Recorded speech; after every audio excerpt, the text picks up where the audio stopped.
This week's study of diversity is entitled, Managing Diversity in Terms of Ethical, Legal, Media Marketing Issues Parts.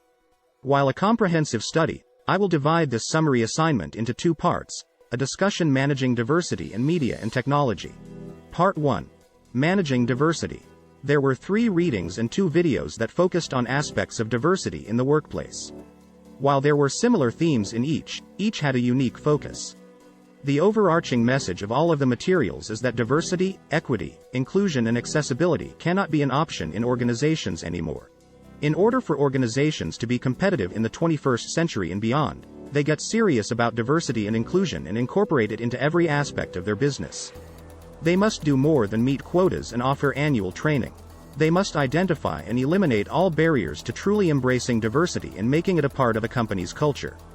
When organizations are truly invested in this concept, they will experience a myriad of benefits, including but not limited to a more committed, higher performing, satisfied workforce, reduced turnover, a competitive edge in the marketplace, increased profits, better outcomes, smarter teams, a wider and more diverse customer base, and so much more. The first reading was Culture, Values and Ethics. Current events and national dialogue put pressure on companies to address issues of diversity and inclusion. The reading emphasized that companies need to have clear statements about their commitment to diversity and inclusion as part of their values, culture and ethics. They should commit themselves to a formal process of values development around diversity and inclusion embraced by the company to include the company's values, mission, vision and ethics by which they and employees conduct themselves. The concepts of ethics and D&I should be merged. It is now much more important for companies to clarify and project D&I values as well as monitor and enforce them. It should be just as important as what they are selling. Potential investors, customers and employees are looking for socially responsible companies based on diversity and inclusion. The next reading was an article, Diversity Management: A New Organizational Paradigm, by Jacqueline A. Gilbert, Betty Ann Stead and John M. Invanchovich. The article considers diversity management versus affirmative action. The article suggests that voluntary organizational diversity initiatives are important now as affirmative action is being evaluated and may be dismantled. Affirmative action was a remedy stemming from Title VII of the 1964 Civil Rights Act was important as it gave minority individuals hope of equal employment opportunities. There were, however, negative perceptions of affirmative action by some that stemmed from the inaccurate use of the term quota and the omission of the word qualified. Some in the majority group perceived that they would lose employment opportunities and companies would be required to unqualified minorities to meet quotas. Negative perceptions combined with poor implementation by organizations resulted in a social policy that was considered ineffective and unjust by some. In contrast, effectively managed workplace diversity can create competitive advantages that result in higher productivity and higher profit. Additionally, effectively managed workplace diversity can also lead to decreases in frustration and turnover for women and minority groups. One point noted in this article was echoed in the article, Managing Workplace Diversity: Issues and Challenges, and the video, How to Get Serious About Diversity and Inclusion in the Workplace. Women are seen as more qualified in their jobs in diverse workplaces than in affirmative action where they were stigmatized. I found it interesting what the article outlined as some of the ethical considerations for cultivating a diverse workplace. The Golden Rule: if you want to be treated fairly, then treat others fairly. The disclosure: openness provides a unique window for assuring success. Finally, the rights approach assume that people's dignity is based on their ability to freely choose what they do in their lives, and they have the moral right to have those choices respected. If those ethical principles were removed, diversity management initiatives would collapse. The next reading was a journal article, Managing Workplace Diversity: Issues and Challenges, covering a research study related to diversity.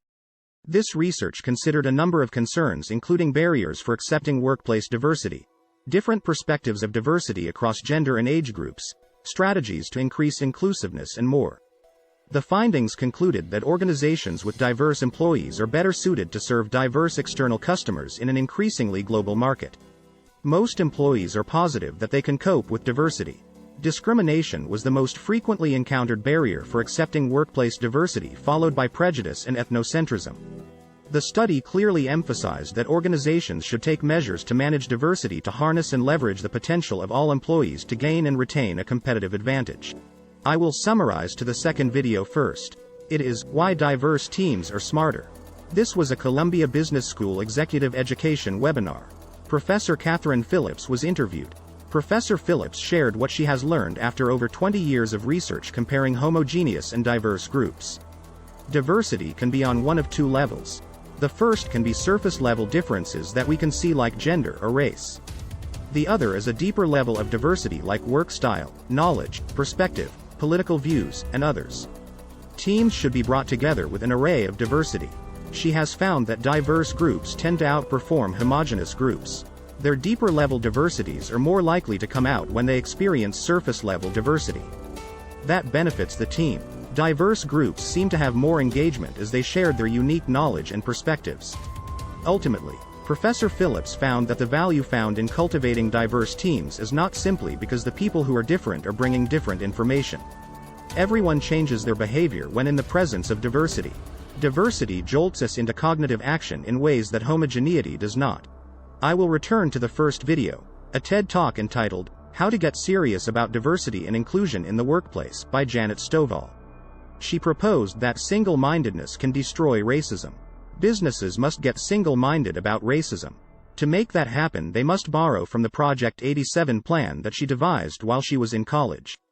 The components of the plan are to identify 1. Real problems, 2. Real numbers, and 3. Real consequences. The only way businesses are going to get single-minded about racial diversity is if it has a problem that is urgent and relative to the people other than minorities. All business need employees and customers. The percentage of minority groups should be one that enables their voices to be heard. To fix the problem, real numbers need to be established to fix the problem. If a business is not willing to set real numbers, they aren't serious about diversity and inclusion. The incentives for business leaders to fix the problem would be for them to keep their jobs. Diversity and inclusion must not be optional, and businesses must be serious about addressing it. Part 1 of this week's study truly resonates with me. I have a fuller understanding of the benefits of diversity for me in my current organization. Cultivating diversity results in more creativity, innovation, better work products, happier staff who are committed to the work, less turnover, greater perspectives, and so much more. The diversity must be more than surface level like age, race, or gender. My team should reflect diverse political views, ways of life, work styles, and so much more. In my first multimodal assignment, I boasted of currently having a diverse team that was inclusive age, gender, race, nationality, and disability. I am clear now that that is only the beginning. I am also clear that diversity is ongoing. I must reassess how I promote it and look for ways to ensure that it is an organization value and ingrained in our culture. Part 2 covers media and technology.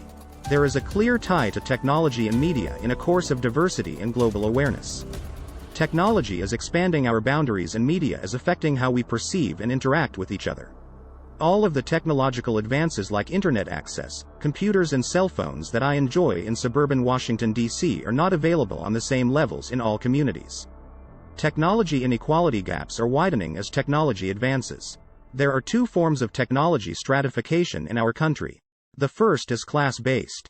Students in well-funded schools have more access to technology that helps them to become more proficient and marketable in the workplace. The converse, unfortunately, is also true. The form is race, class, geographic area based. There is a digital divide that is caused when computers and high-speed internet is not readily available to everyone. Those who have access to computers and internet can gain technology proficiencies and access to many things that those who don't. There are many proponents of net neutrality, a principle that all internet users should be treated equally by all service providers. Internet providers should be common carriers like other utilities to legally prohibit discrimination. Ideally, that would level the technology playing field. The same pattern of social inequality that creates a digital divide in the US also divides peripheral and semi-peripheral nations. Technology is reaching those nations at a much slower rate. A real-life concern was noted that the technology used to purify water and save many lives isn't available in villages in peripheral nations, where it's most needed. Another example illustrates the flip side. Many of Africa's poorest countries suffer from marked lack of infrastructure, including limited access to schools and phones. In sub-Saharan Africa, there has been a huge increase of access to cell phones. With access to mobile phone technology, villagers are able to make calls to neighboring villages that would ultimately save them time as well meet their needs. The programs that make the phones available are funded by businesses in Germany and Britain, nations hoping to gain market advantages in the region. In the US and across the globe, there has to be a concerted effort to ensure that technological advances are available to where are needed the most. I have a much better sense of how media and technology are integral components of our study of diversity and cultural awareness. I am comfortable being able to use the technology that is available to me to access all forms of media to know what's going on at any time. I also use technology to stay in contact with my friends and family. I am able to do my homework since I have internet access, a laptop and even a cell phone. Not everyone has those advantages. The digital divide was exposed to all when the COVID-19 pandemic hit and schools were shut down. Underserved communities just 20-30 miles away were challenged by lack of internet access and laptop computers. There was a scramble for schools and government organizations to get required resources to all children for them to be able to attend school at home. Had the pandemic not hit, that digital divide would not have been exposed. I wonder what other technological advances that I take for granted aren't available to everyone.